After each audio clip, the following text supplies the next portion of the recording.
Peshawar high court के division bench के सामने हमारे पार्लियामेंटेरियंस उमर अयूब खान साहब, शिबली फराज साहब और अब्दुल लतीफ़ चित्राली साहब के केसेस पेंडिंग थे। ये वो केसेस है जिसमें वो कन्विक्शन के बाद डिस्क्वालीफाई करवाया गया था, इलेक्शन कमीशन ने किया था, और उसके बाद शिबली साहब और उमर साहब को लीडर ऑफ द अपोजिशन से भी डी नोटिफाई किया था। आज हाई कोर्ट में हमारी हेयरिंग शुरू हो गई। तकरीबन 5 घंटे की हेयरिंग आज हुई है। नेक्स्ट हेयरिंग इंशाल्लाह बुधवार दिन 11 बजे दोबारा शुरू होगी। अदालत से हमारी इस्तदा ये थी कि हमारे साथ भी जुल्म हुआ है, हमारे साथ नाइंसाफ़ी हुई है। हमने हमेशा से 9 मई को कंडेम किया है और 9 मई की कंडमनेशन के बाद खान साहब ने यही कहा था कि फेयर इन्वेस्टिगेशन करो, फेयर ट्रायल करो, और हमने कहा फेयर ट्रायल भी हमारा बुनियादी हक है, और ट्रायल के बाद अगर कन्विक्शन हो जाती है तो डिस्क्वालिफिकेशन का मसला डिफरेंट है। पार्लियामेंटेरियन के लिए कानून में 2017 में तब्दीली कर दी गई थी। उस वक्त के पार्लियामेंटेरियन के लिए 2017 से पहले 26 किस्म के क्वालिफिकेशन और डिस्क्वालिफिकेशन ही हुआ करती थी।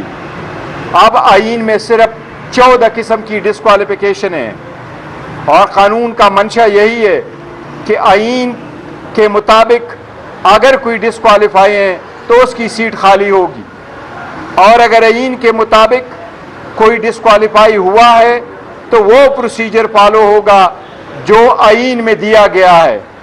हमने कहा अगर एक बंदा इलेक्ट होकर पार्लियामेंट जाता है, उसके खिलाफ सिर्फ आर्टिकल 225 के खिलाफ कार्रवाई होगी तो ही वो डिस्क्वालीफाई होगा, और अगर वो पार्लियामेंट में है और पोस्ट इलेक्शन डिस्क्वालिफिकेशन हो जाती है तो आर्टिकल 62, 63 का फॉलो करना इलेक्शन कमीशन के लिए लाजिम है।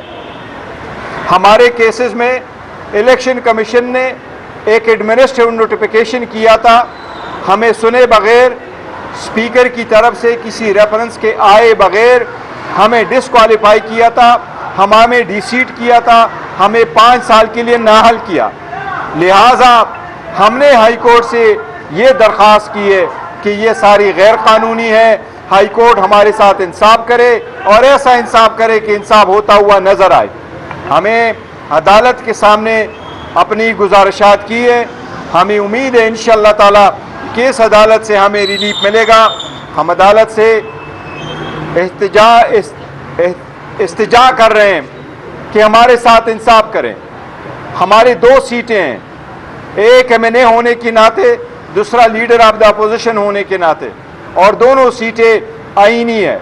आईनी सीटों से किसी को नाअहल करना एक बहुत सीरियस कानूनी सवाल है, इसलिए अदालत बड़ी सीरियसली इसको देखेगी। हमें उम्मीद है इंशाअल्लाह ताला हमें इस अदालत से इंसाफ मिलेगा इंशाअल्लाह ताला। सर, आप नहीं समझते कि गैर ज़रूरी जजमेंट्स देकर टाइम ज़ाया किया गया अदालत का और उसके मेंटेनेबिलिटी पर इतना बेस किया गया, तो क्या समझते हैं आप? देखो, वो फिर भी उनकी जो भी है अदालत सीज ऑफ द मैटर हो जाती है तो वकला तो क्वेश्चन कर सकते हैं मेंटेनेबिलिटी पे, वो अदालत ने देखना है मेंटेनेबल है कि नहीं है। लेकिन ये एक रूटीन तरीक़ाकार होता है तो कोई नहीं, वो चलता रहे, इंसाफ हमारे साथ है।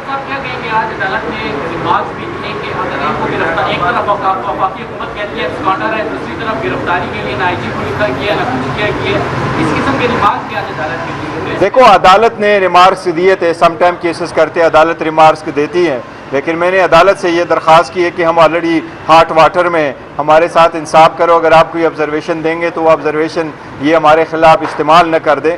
देखिए, उमर अयूब खान साहब वहाँ पेश नहीं हुए थे, और मैं पहले भी कह चुका हूँ ये बड़ा अनफॉर्चुनेट वाक़या था, लेकिन हमारी तो एक राइट है कि जी हमारे साथ इंसाफ किया जाए।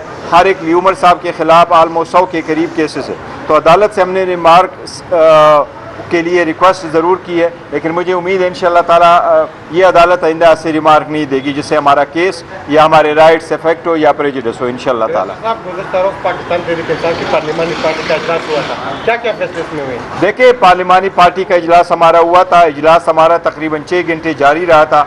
उसमें अली अमीन खान साहब ने सारे पार्लियामेंटेरियन को, जिसमें सेनेटर भी थे, MNAs भी थे, KPK के हमारे MPAs भी थे, उन सब को ब्रीफ किया था। उन्होंने वो फ्लड की सूरत हाल पर भी ब्रीफ किया था, अफ़गानिस्तान की सूरत हाल पर भी ब्रीफ किया था, और जो इस वक्त बाद जगहों पे महदूद किस्म की कार्रवाइयाँ की जाती है, टारगेटेड ऑपरेशन है, वो जिस तरह है बाजोड़ में, इस सब पे अली अमीन खान साहब ने बहुत तफसील के साथ गुफ्तगू की और सारे पार्लियामेंटेरियन जो थे बड़े मुतमईन थे, और at the end of the day हमने उसका प्रेस रिलीज़ भी इशू किया था। थैंक यू जी, thank you so very much, thank you.